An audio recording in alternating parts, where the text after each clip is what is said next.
Bangladesh outsourcing রাজস্বকরণ ও চাকরিচ্যুতদের পূর্ণ বহাল কর্মচারী কল্যাণ ও ঐক্য পরিষদে অনশন কর্মসূচি। রিপোর্ট শাহজালাল ভূঁইয়া উজ্জ্বল। বাংলাদেশ আউটসোর্সিং কর্মচারী কল্যাণ ও ঐক্য পরিষদে অনশন কর্মসূচি পালন করেছেন সংগঠনের নেতৃবৃন্দ।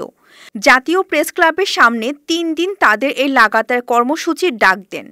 এ সময় নেতৃবৃন্দ ৫টি দাবি তুলে ধরেন। দাবিগুলো হলো: ১. সরকারি, আধা সরকারি এবং স্বায়ত্তশাসিত প্রতিষ্ঠান, দপ্তর, অধিদপ্তর, পরিদপ্তরে কর্মরত আউটসোর্সিং দৈনিক মজুরি ভিত্তিক ও প্রকল্পের কর্মচারীদের স্ব প্রতিষ্ঠানে বয়স শিথিল করে ঠিকাদার প্রথা বাতিল করে আত্মীয়করণ করতে হবে। ২. বার্ষিক বেতন বৃদ্ধি। বাজার মূল্য ও জীবনযাত্রার ব্যয় বিবেচনায় রেখে কর্মচারীদের মাসিক বেতন ন্যূনতম ২৫,০০০ টাকা, উৎসব ভাতা চালু ও প্রতি বছর ৫% বেতন বৃদ্ধি নিশ্চিত করতে হবে। ৩.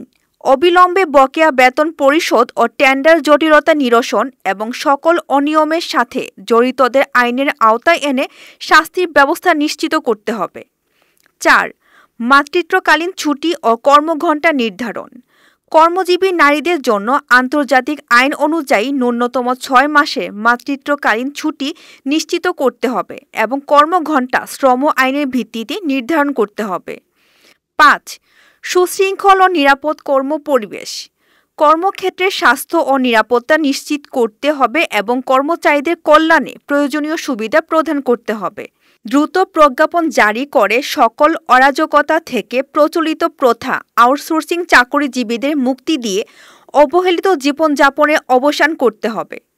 লাগাতার এই অনশন কর্মসূচিতে নেতৃবৃন্দ বলেন, আমাদের এই দাবি না মানা পর্যন্ত আমরা রাজপথ ছাড়ব না। আমাদের এই যৌক্তিক দাবি মেনে নিন, তা না হলে অনশনে কেউ অসুস্থ হলে বা মৃত্যুবরণ করলে এটা সম্পূর্ণ দায় সরকারের নিতে হবে। আমরা মাঠে থাকবো, মাঠ ছাড়বো না। আমাদের এক দাবি, আমাদের দাসপ্রথা থেকে মুক্তি চাই। আমাদের মাতৃকালের ছুটি, আমাদের বৈষম্যর শেষ নাই। আমাদের ৬ মাস যায়, ৮ মাস যায়, আমাদের বেতন দেয় না সরকার। দাসপ্রথা থেকে কন্ট্রাক্ট থেকে বেতন দেয় না কন্ট্রাক্টররা।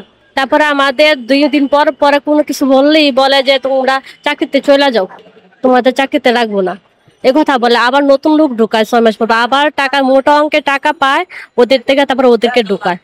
ওদের ঢুকার পর আবার আমাদের যাদের যে কোনো সমস্যা যদি বলে যে আমাদের মাতৃকালে ছুটি, বলে চাকরি থেকে চলে যাও, আরেকজন আসবে, ডাইরেক্ট এই কথা বলে। তাহলে আমাদের দাসপ্রথা রাখতে চাই না বাংলাদেশ থেকে, যেহেতু আমরা বৈষম্যের শিকার। আমাদের বৈষম্যের শিকার কেন থাকবে?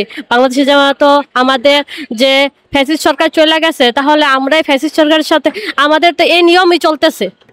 এই নিয়ম চলবে কিনা? বাংলাদেশ থেকে আমাদের যে আউটসোর্সিং নীতিমালা, এর থেকে তাড়ানোর দরকার। সরকারের একটাই কথা জানানোর দরকার যে আমাদের আউটসোর্সিং নীতিমালা যেন বাদ দেয়, আমাদের সরকার বেতন দিবে, আমাদের আর কিচ্ছু চাই না। এতক্ষণ আপনাদের সাথে ছিলাম রেহানা সুলতানা প্রীতি।